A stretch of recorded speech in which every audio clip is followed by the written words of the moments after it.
Hello wrestling fans, Bored Now back with you for another classic pay-per-view review, and on this video I'm gonna be returning to the Royal Rumble. So I started with Royal Rumble 88 last time, and I'm gonna keep the sequence going. So this is gonna be my review of the 1989 Royal Rumble.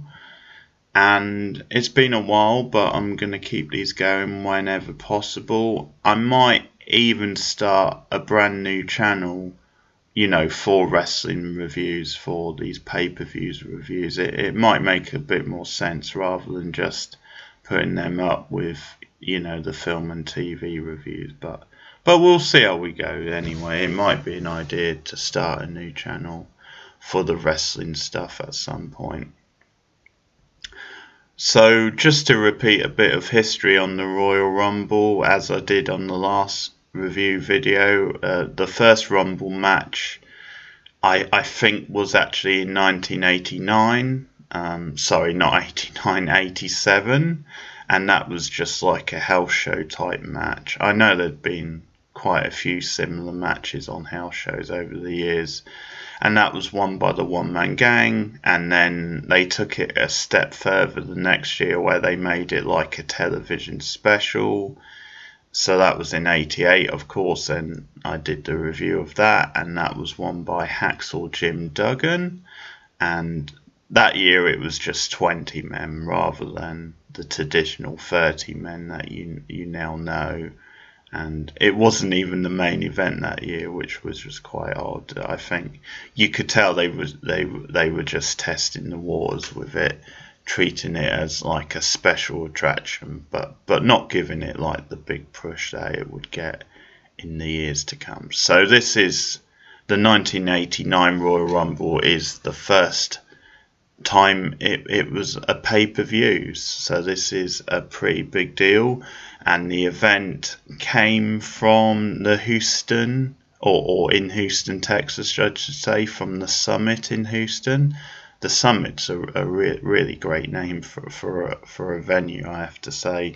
And you've got your classic announce team of Gorilla Monsoon and Jesse the Body Ventura, who do a great job all night, actually. That they really spark off each other.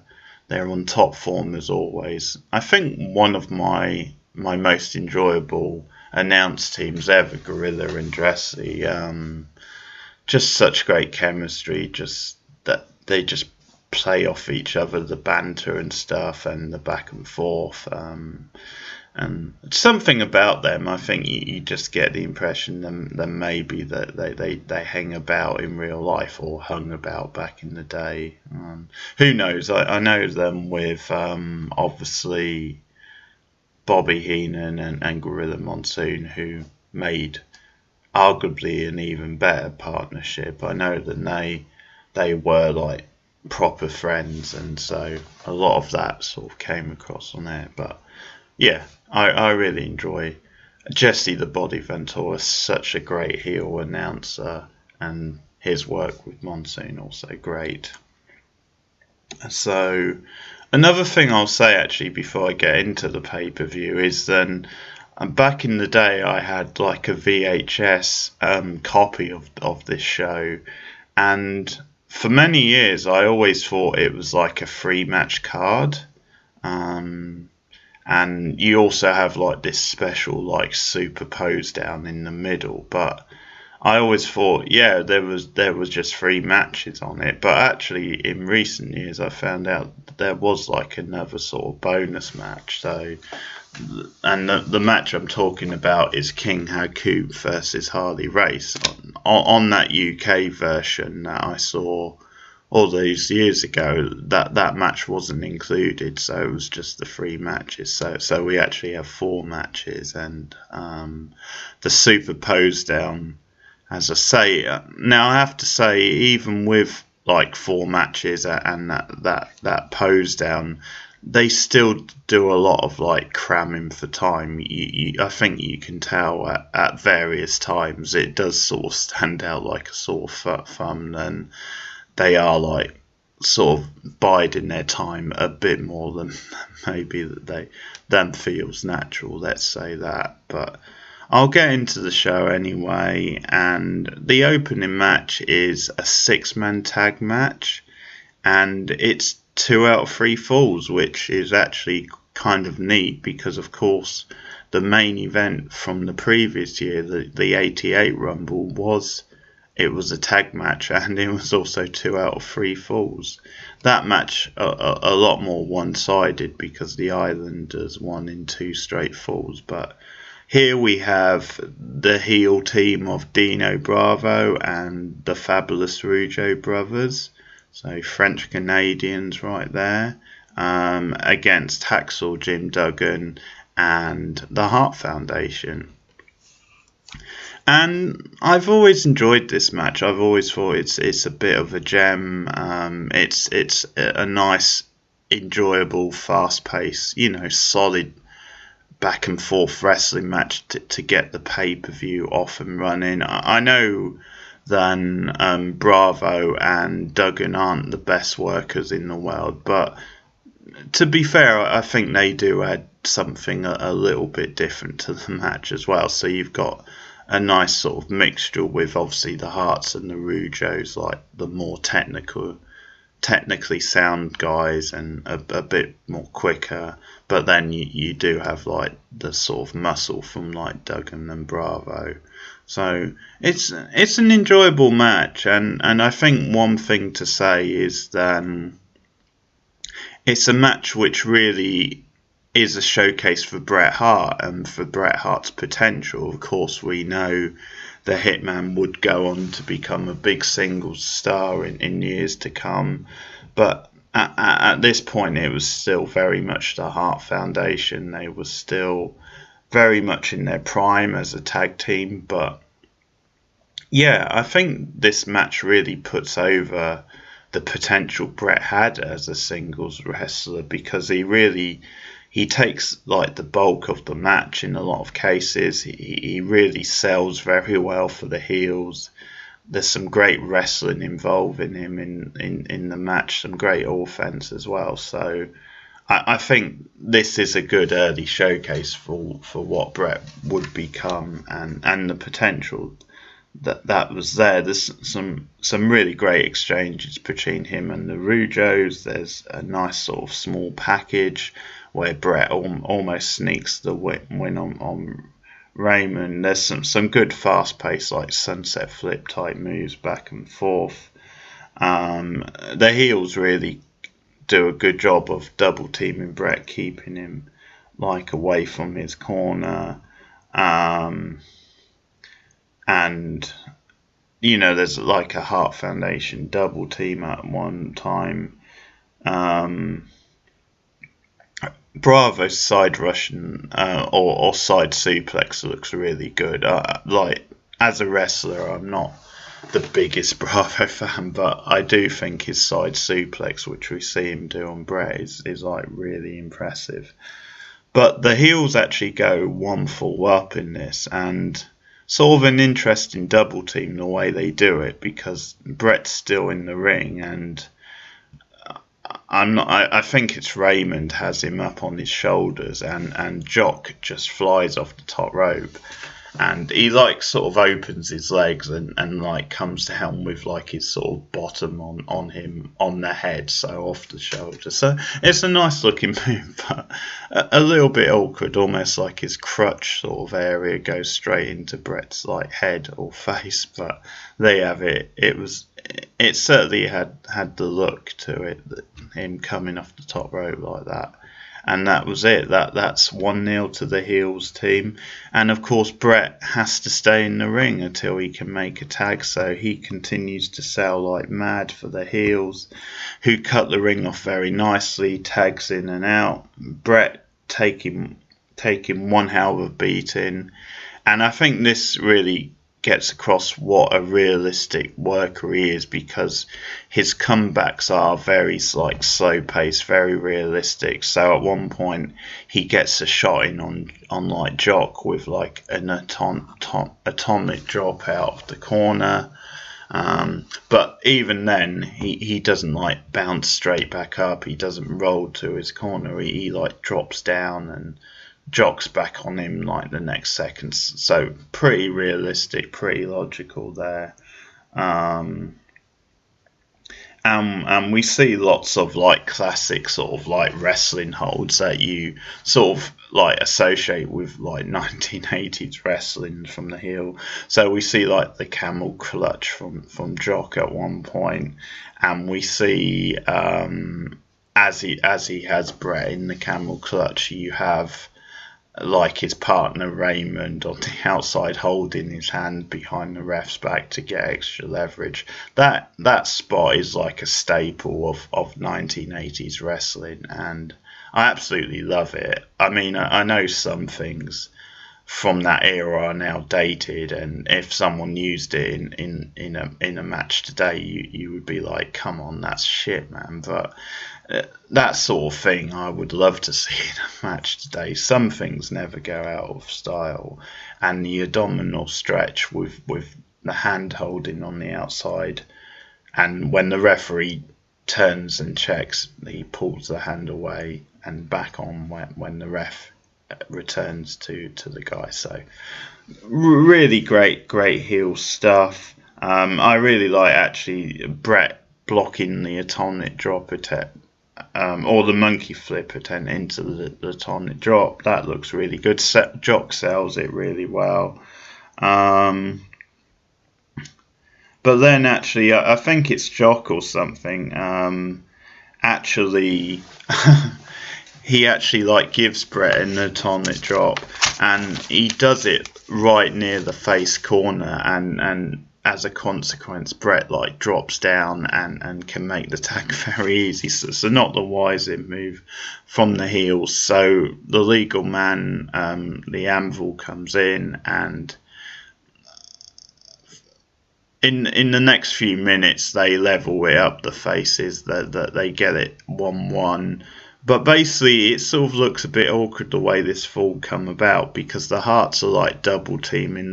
They're doing like these sort of slingshots, but like Hacksaw is actually the legal man, so they do like a slingshot, and then they realise then they can't pin because the legal man isn't there. So eventually, Duggan comes in and drops an elbow, I think after the second scene, and gets the pin. So that's 1-1. The scores are level. And one thing I always enjoy is Jesse giving out on someone like Hacksaw, just how dumb he is, really highlighting that. And you can't argue with the body on this one, because basically Duggan runs into the heel's corner at one stage. Like basically he's like working on whoever he is in the ring 1-on-1, and you've got the other two heels and he just runs straight into the heel corner and ends up getting triple team. So like Gorilla tries to defend it, classic babyface announcer, but Jesse's like, no, that's what happens when you've got a peanut for a brain like Hacksaw Jim Duggan. And how yes, I agree, Jesse.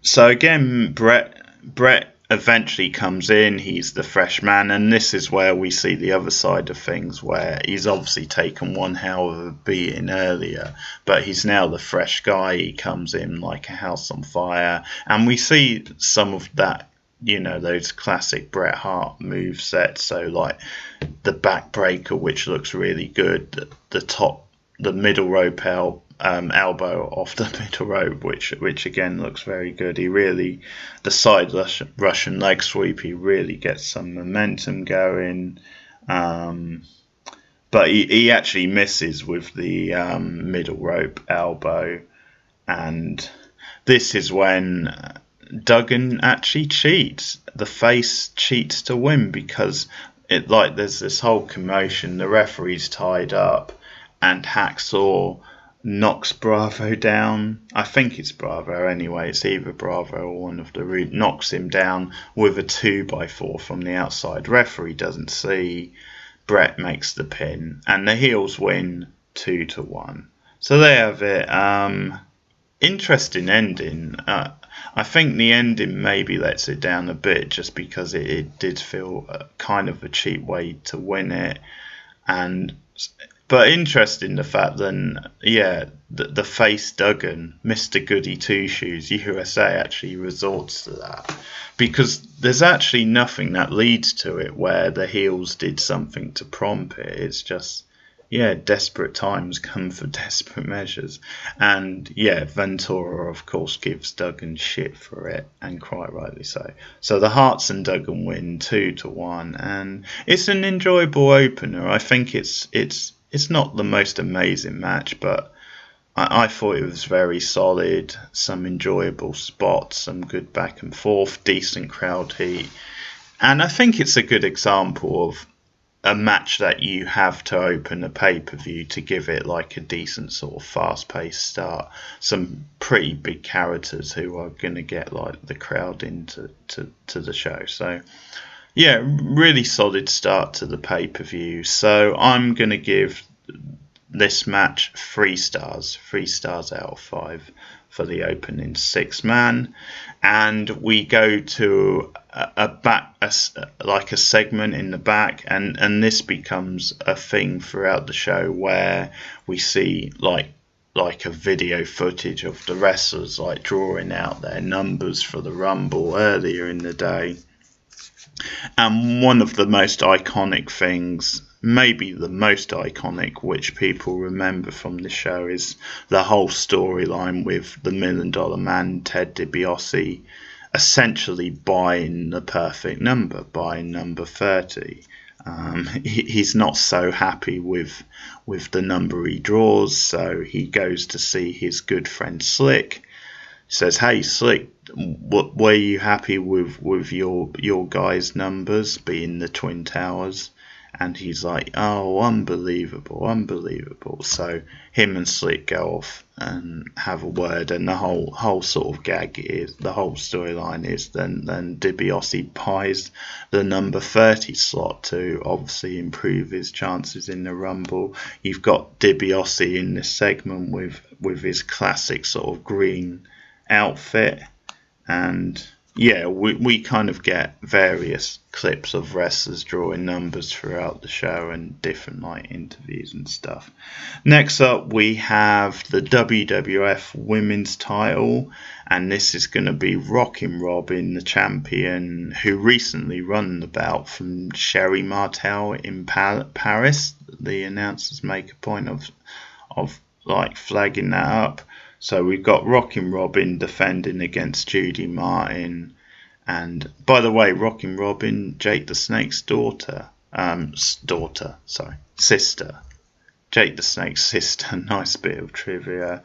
And Sherry Martel, before the match, challenges the winner of the match to face her in a future title match. So she goes actually and joins Gorilla Monsoon and the Body to watch the match. And this is the surprise, because she's really terrible in this, Martel. Like when she's commenting on the match and, you know, doing a whole like heel type thing, she's actually really awful, her lines and stuff, and she just rambles on, and it's really doesn't sound good. And I say this because she would go on to be like one of the great talkers of that era, one of the great personalities. And just to hear her in this segment, in like on the broadcast booth, just be so bad, it's really surprising, because in fact the next 2 Royal Rumbles she would star pretty big. She would have 2 like really strong like promo segments, particularly like 91. So it's a surprise really. Maybe it's just the material, maybe she's still a bit rusty, I don't know, but not Sherry's finest moment. And sadly, not the match doesn't fare much better. It's, I guess, maybe typical of most women's matches at this point. It's very sort of clumsy, very awkward. Yeah, it's a really flat, poor match, which the crowd really didn't care about. At one point, a Rockin' Robin DDT just looks so rough. Awkward sort of like punches and kicks. Very sloppy match, which kind of drags on like a few minutes too long.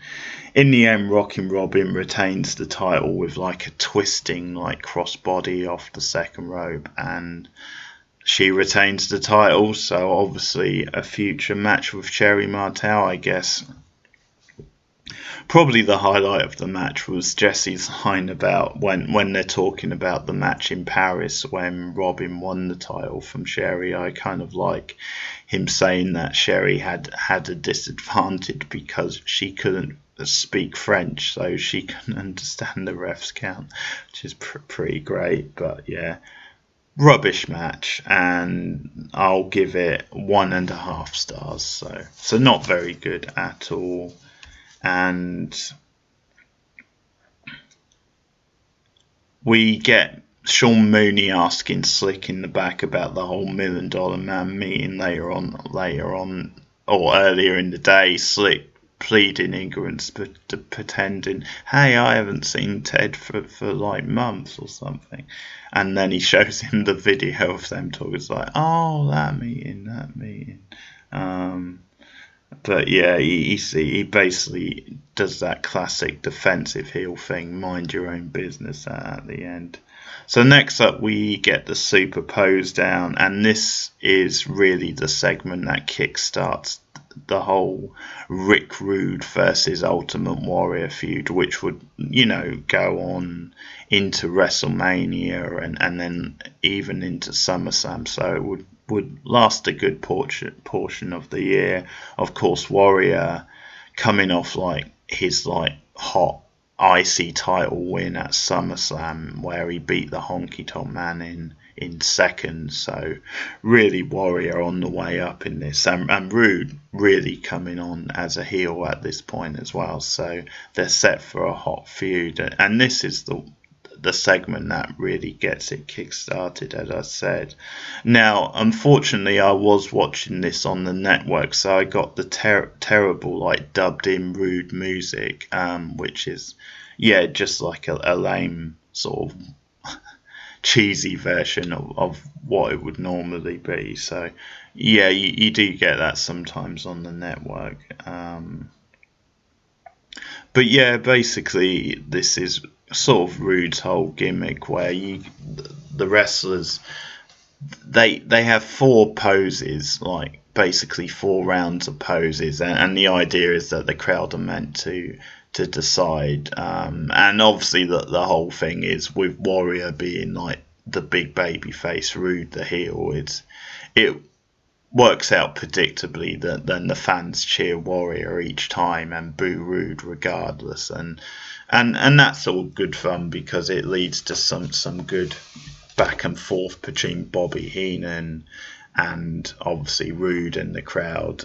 So at one point, like, Heenan's trying to like butter up the fans, and when they're booing, it's kind of like, come on, no matter who you like, you've got to be fair.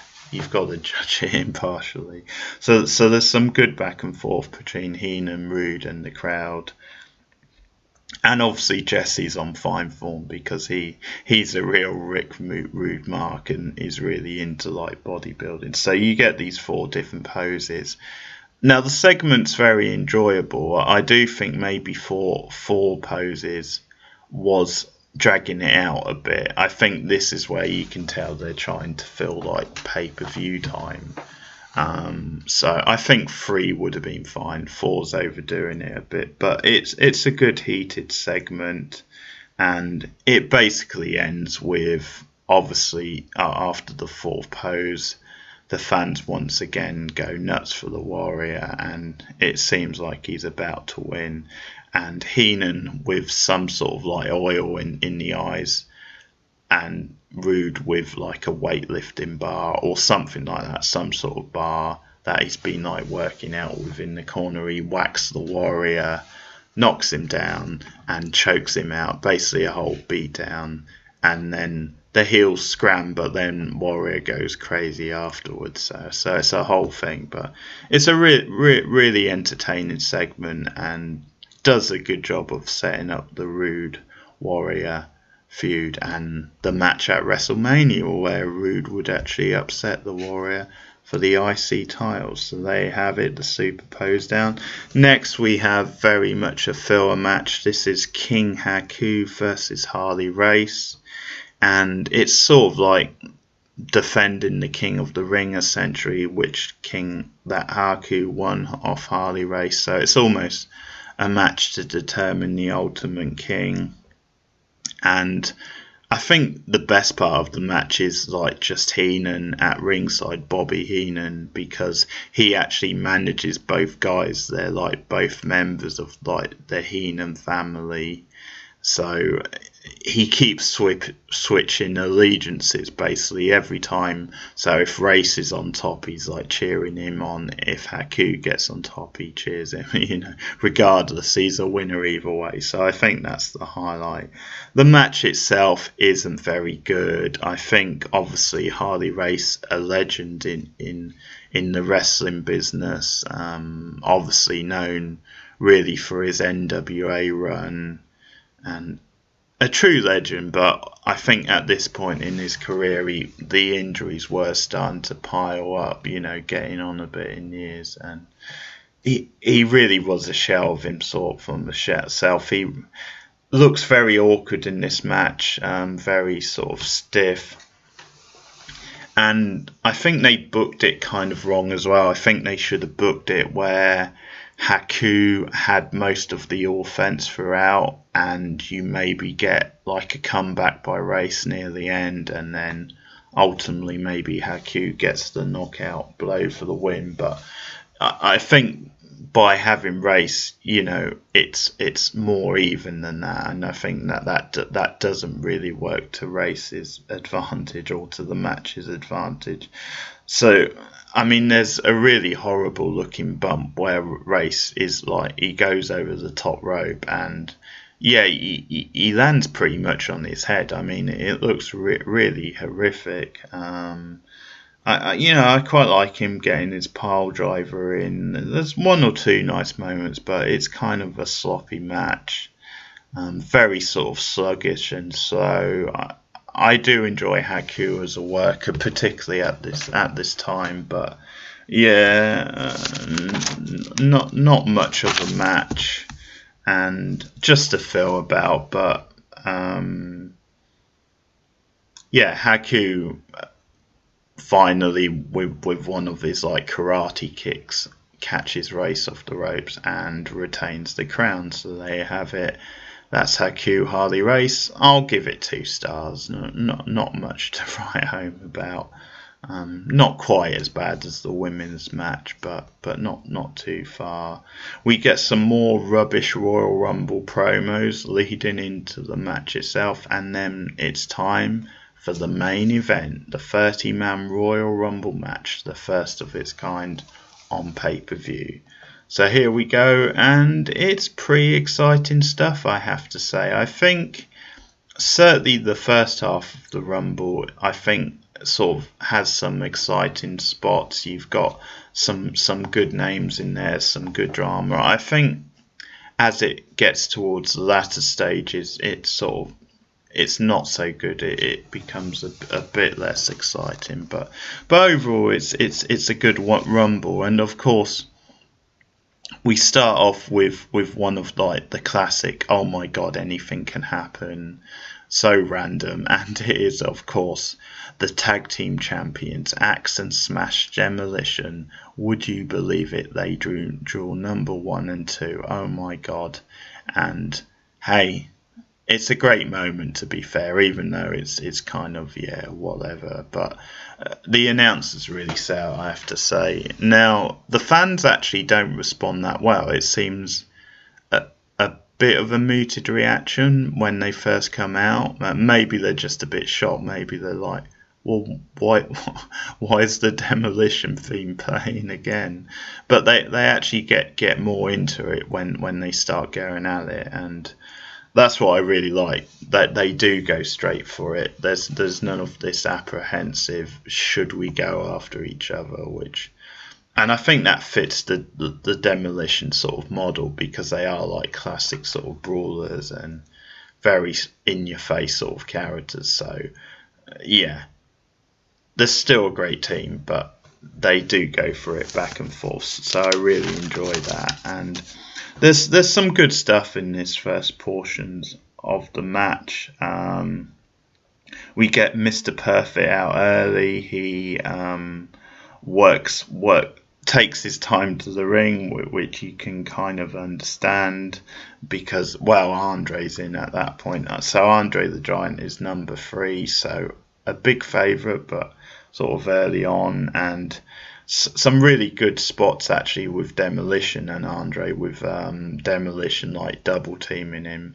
I think as soon as he gets in the ring, they run straight up, double clothesline, knocks him down into the ropes, and they have him trapped in the ropes for like a minute or two, and starts hammering away. So there's a lot of fun stuff between Andre the Giant and Demolition, and yeah, Perfect wisely taking his time at number 4, and they kind of like triple team Andre, tried to get him out. You get that classic sort of Andre big man spot. At one point there's like several heels trying to get him out, and they come quite close, but eventually he just powers out and like throws them across the ring. And that's become a staple of the Royal Rumble over the years, that you get that spot a lot over the years in the Rumble. So good to see it first starting here. You also get Ronnie Garvin out at number 5, who is quickly tossed out by Andre, so he didn't really last very long. You've got Valentine, he's out quite early. Jake the Snake is number 7. He goes straight for Andre because they had a feud like bubbling at this time, sort of stemming from the Survivor Series. And Jake actually has a short night. He does get a good pop. He gets some big sort of blows in on Andre, but he has a short night, or so we think at the time, and Andre gets him out quite sort of quickly. Smash goes out. He's drop kicked out by Perfect. Shawn Michaels comes in next of the Rockers, and that's exciting because he has a good run, sort of a bit like Bret Hart earlier, where you see that sort of early potential. I think Michaels shows some really good skills in this match, because I think with the Rockers it was a bit harder to tell which one was the standout, which one could be a big singles, because both similar sort of high-flying styles, whereas with the Hearts, obviously, you could tell they were both different kinds of wrestlers, and Brett almost always stood out as like the better, technical wrestler, but different with the Rockers. But Shawn has a really good showing here. I really like the back and forth between him and Perfect. They sort of both take a turn of nearly getting the other one out. So Perfect at one point like gets tangled up in the ropes and like sort of drags himself back in. Michaels what they call skins the cat when Perfect takes him over, and he manages to like hold on to the top rope, pull himself back in. So good back and forth between Michaels and Perfect, and they both have a good run in the match, but Perfect especially, he lasts like right near the end, and he came in at number 4. So great showing by Perfect, who's also quite new in the company. I think he came in at the end of '88, I want to say, from the AWA. I think his pay-per-view debut was Survivor Series '88.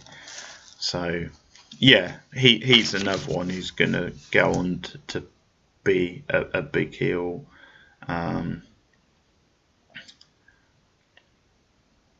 Butch comes out at number 10. And he lasts surprisingly long, actually, for a bushwhacker. But Jake the Snake does, in fact, come back out to settle the score with Andre. He comes out with Damien, and Jake the Snake, or Andre the Giant, as we established at Survivor Series, has a phobia of snake. Yes, indeed. The big scary giant afraid of snakes. That's his Achilles heel. He freaks out and he eliminates himself, goes over the top rope. So a very interesting elimination. There's another one like this a bit later I'll talk about, which is a bit murky, but yeah, technically you can eliminate yourself apparently, and Andre freaks out and leaves. Gets a great pop, so it's a good way to continue their feud. It sort of makes up for the fact that Jake was eliminated so early. You get some other great heels come in. You get the Honky Tonk Man at number 11. And some really great action in this part. I think the first half really does sort of deliver. You get some really interesting like confrontations and big sort of moments. Tito Santana, Chico Santana as Jesse calls him, number 12.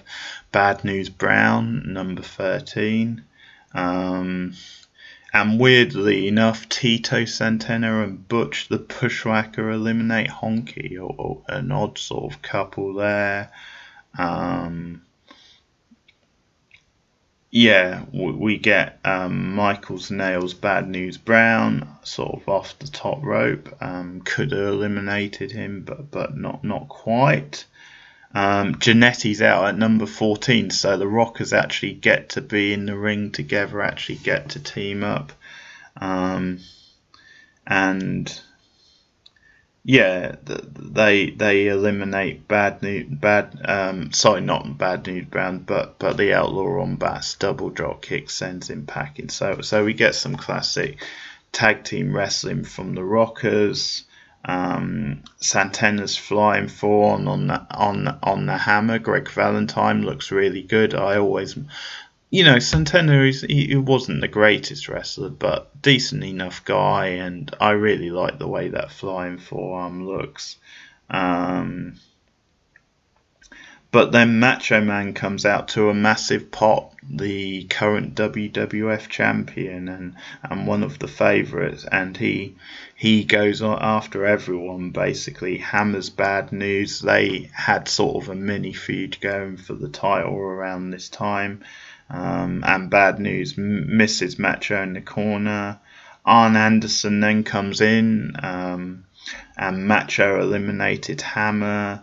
He side kicks on, or Sean, side kicks on, and we're sort of getting there's another feud with like the Rockers and the Brainbusters, so we get a dose of that in this match. And Macho actually eliminates Sean. Anderson and Macho team up to eliminate Sean, and this is a crucial point because later in the match is going to be when you get the big sort of bust up or the first signs of a bust up between Hogan and Macho, the whole mega powers exploding. So I think I really like this little subtle touch here where you basically have Macho acting a bit more heelish in a way. He's working with Arn Anderson to eliminate Sean. So it kind of plants the seeds really nicely, because it's a bit murky because obviously in the Royal Rumble it's every man for himself anyway. So sort of in a way he's not really doing anything wrong, but it's still uncommon for a face and a heel to team up like that. So I kind of like that. Then it's planting that seed quite early on of Macho acting a bit more heelish. So they have it. So Macho and Arn actually eliminate Michaels. But Tully comes out, and we get the Brainbusters together, and they double team Marty. You get that classic Arn Anderson spine buster. Nobody does a spine buster like Arn Anderson, even to this day. Some good double teaming. Jannetty barely clinging on, but finally he is eliminated. But I do like this little thing with Tully, and I'm not sure if it was like an accidental or if he. I mean, if he does it intentionally, then fair play to him, because that is a hell of a spot. But there's this whole thing where he's trying to get Shawn Michaels out. They both, or Jannetty, sorry, and Jannetty's clinging on. He's like halfway out the ring. He's hanging on by like his ankles on the apron, and Tully like just applies more pressure. He goes through the ropes on the outside to get closer and to put more pressure. And he gets Jannetty out finally, but as he does, his momentum takes him forward, and he like puts his hands on the mat, and he like puts his feet up so that he stops him from going over and pulls him, but he almost eliminates himself. It looks really cool. I'm not sure if it was an accident or whether he did it intentionally, but it is really good stuff. And so the next thing we know, Hulk Hogan comes out. He gets a really strong number. I think it's around number 18 for Hogan. And he's the one who finally eliminates Mr. Perfect, who's been in since number 4, so Perfect must have been in for like 30 or 40 minutes. He then saves Savage, crucially, from elimination. Tito goes out by Bad News Brown. Bad News and Hogan then square off. Heels sort of gang up on Hogan, but this is Macho's tied up with Bushwhacker Butch of all people, and he doesn't help Hogan. So the announcers make a thing about that. Obviously, Jesse kind of sticks up for Macho Gorilla's like, why isn't he helping out Hogan? That whole thing. So again, they're slowly building this, sort of planting the seeds. Luke out at number 19, the other Bushwhacker. And the Mega Powers then team up, and they do eliminate Bad News. So they actually, or they try and eliminate Bad News, sorry. So they work together. Arn actually makes the save, saving Bad News from elimination. I've actually got a soft spot for Bad News Brown. I'll say this now. He wasn't the best wrestler, but he actually, just as a heel and a character, I actually really enjoyed some of his stuff. He was just very realistic, very sort of badass, and had like a distinct sort of character. And also his finisher, the Ghetto Blaster, was kind of cool as well. Hogan press slams Tully, but he actually like just drops him on the top rope. He could have eliminated him, but decides to. I mean, maybe he like mistimed it. Maybe he was planning on dumping it out, but dumps him across the top rope anyway. I love Luke, plucky little Luke the Bushwhacker, taking like pot shots at Hogan. Coco Beware is next, number 20, classic, the Birdman. No problem with Coco. I gotta love a bit of Coco. And Arn is like rocket launched off the top by Hogan. Again, he could have eliminated him maybe if that gone a different way. Hogan powers Luke Coco out, so Coco has a very short sleigh, and then he backdrops Luke's out. So this is when Hogan's really building momentum, really cleaning house.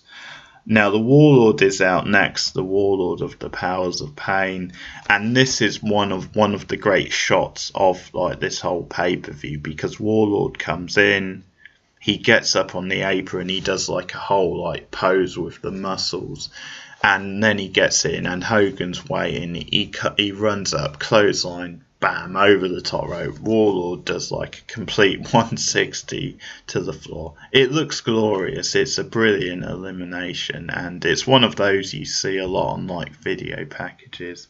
It just looks so good, and I have to pick something up here because a couple of years later at the 91 Rumble, you had an elimination for, I think it was Luke, the Bushwhacker, where he literally comes out, he comes in one end of the ring and he gets like dumped over by, I think it's Earthquake the next. And the announcers make a point of saying that's the quickest Rumble elimination in history. But when you see this elimination with Hogan and Warlord, you've got to say that has to be the quickest elimination, even quicker than the 91 one. But it's worth mentioning anyway. I really like it. It's good stuff. So let's see. So Hogan is obviously really on fire after eliminating Warlord. He then double clotheslines. He eliminates like both Busters, and then so Hogan then eliminates Bad News, but Savage at the same time. So basically, Bad News is trying to eliminate Savage, and Hogan comes over. He gets a hold of Bad News, dumps him over, but because like Bad News is holding on to Savage, as he's going over, he takes Savage out with him, and this becomes a big bone of contention because it appears to Savage then Hogan did that on purpose, and obviously Hogan's whole plea is no, I didn't see you there, I didn't know. So what I mean, he knew he was there, but obviously he maybe wouldn't have known, he would have taken him out. But this is like the second stage of like the build for the big mega powers exploding and the Mania 5 main event. So it started at Survivor Series with a little bit of tension, a little bit of like a spark over the way Hogan celebrated with Liz, and now this is step 2 with Hogan potentially eliminated Savage on purpose, and they have a big blow off. Really heated stuff. They're about to come to blows, but good old Liz comes out to try and calm the boys down. She stands between them. Cooler heads prevail, but once again you can see the tension starting to mount, and this is classic storytelling by the WWF. This is what they did better than anyone back in the day. It's really hot stuff. It's a proper slow burning storyline, and it leads to a massive like blow off match between the two at Mania. So really great times, really credible storyline, and it's the sort of long burning, slow burning storyline that they just don't do anymore, or very rarely, and this is one of the best examples. The Hogan Savage feud is one of the best, I think, ever in wrestling, and they went on to have a very satisfying match at Mania as well, where Savage would eventually dropped the belt to Hogan. So great stuff all round. But yeah, this is kind of the second like hint and like bit of the Savage Hogan like sort of fallout. So the mega powers almost explode, but not quite, thanks to the lovely Elizabeth. But Jesse, as I said, on fire all night, he says he'll clothesline Elizabeth if he means winning when referring to Hogan. So back to the match now. Bossman is number 22, and Hogan sort of dominates him, but does take a splash in the corner and a pile driver. Bossman and Hogan were feuding as well around this time. And what I kind of like is Gorilla Monsoon here, because he claims like Hogan has been out there for like half an hour, which is rubbish. He hasn't. He came in at number 18 and Bossman came in at number 22. So sorry, Gorilla, nowhere near half an hour. Hogan had probably been out about 5-10 minutes, something like that. So no, not washing with me, Gorilla. And next is Akeem, Bossman's partner in the Twin Towers. So they come out and dominate Hogan.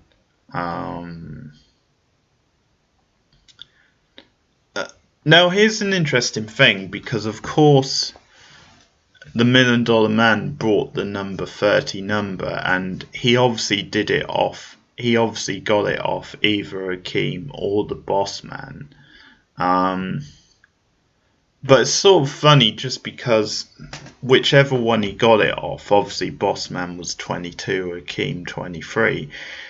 It's sort of, I guess it's just a bit weird then DiBiase wasn't happy with his number, because okay, it's not as good as number 30, but it's still a good number coming in at like 22, 23. It still gives you a good shot of winning. But anyway, I guess he really wanted that number 30 slot or a later slot to really cement his chances. So that's the way they go. But so we get the Twin Towers anyway, teaming up on Hogan, like double avalanches in the corner. Quite an underrated team, actually, the Twin Towers. I always enjoyed them. And they eliminate Hogan. They dominate him and eliminate him. And again, this is sort of a moment, a bit like I was saying about Duggan earlier, in this sort of sore loser type thing from the face, because Hogan, he's eliminated fair and square, and basically he returns and he goes after Bossman. Obviously they've got, and he actually eliminates Bossman from the match, even though Hogan's been eliminated.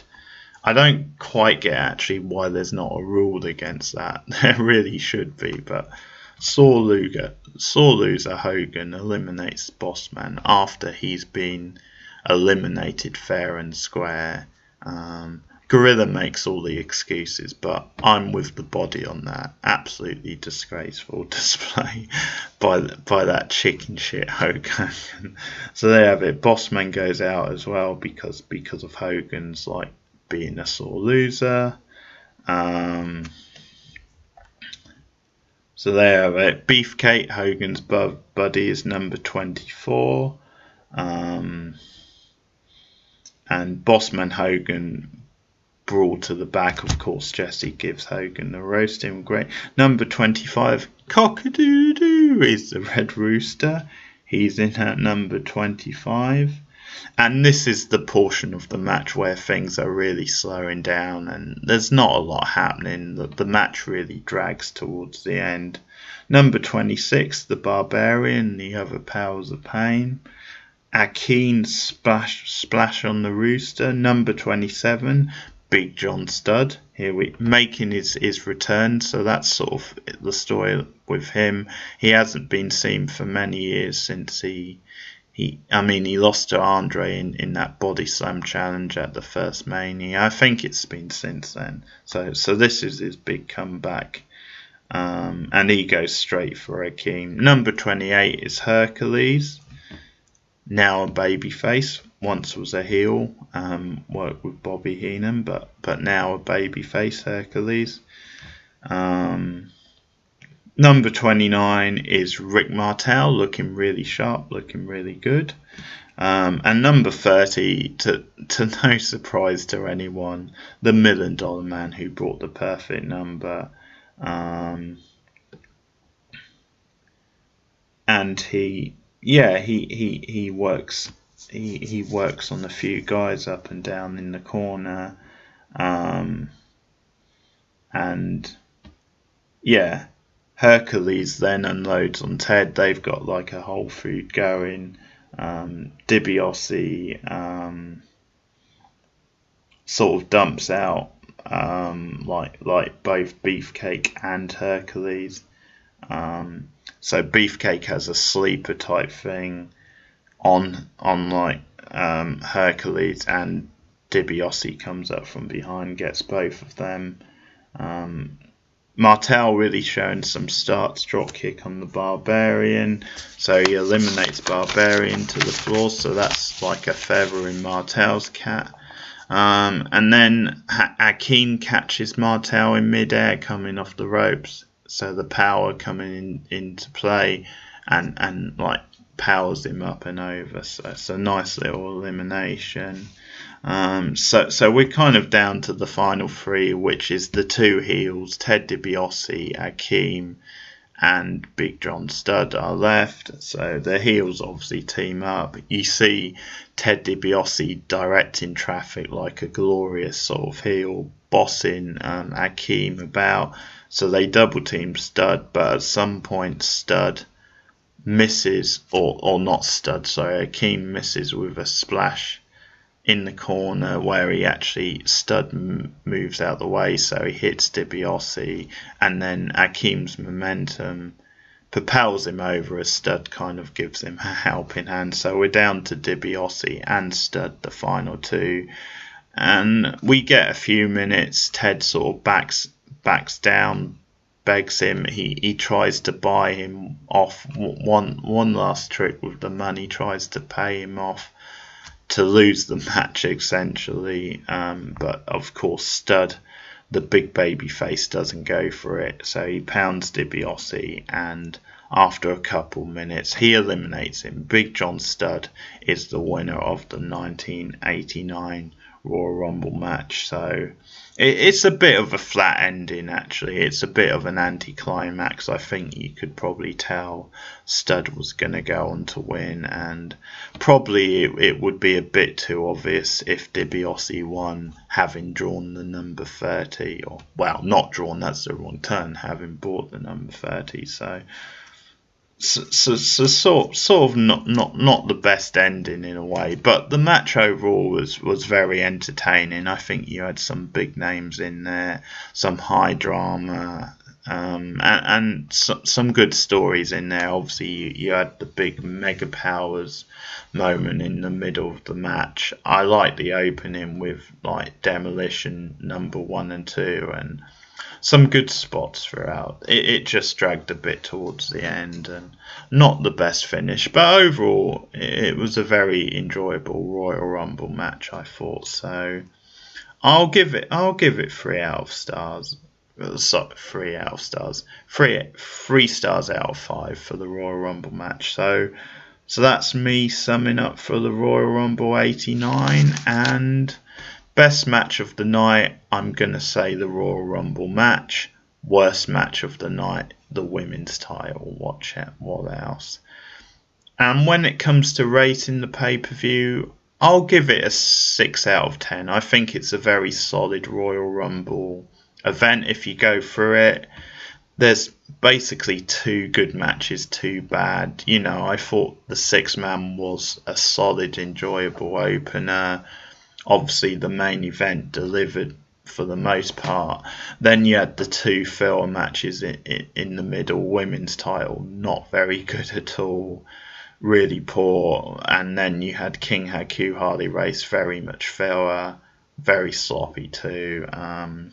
But then you also had the Super Pose Down, which you have to factor in, which was a very enjoyable segment, even though it dragged on a bit. So that added something. But I can't say a classic pay-per-view, quite inconsistent. But overall, I enjoy this one. I have quite a fun time rewatching it. So 6 out of 10 sounds about right for the 89 Royal Rumble. So there you have it. That's my thoughts on the Royal Rumble, the 89 one. Let me know your thoughts in the comments below. What did you think of the pay-per-view? What was your favourite moments, favourite match, least favourite match stuff, and how do you think it compares to future Royal Rumble?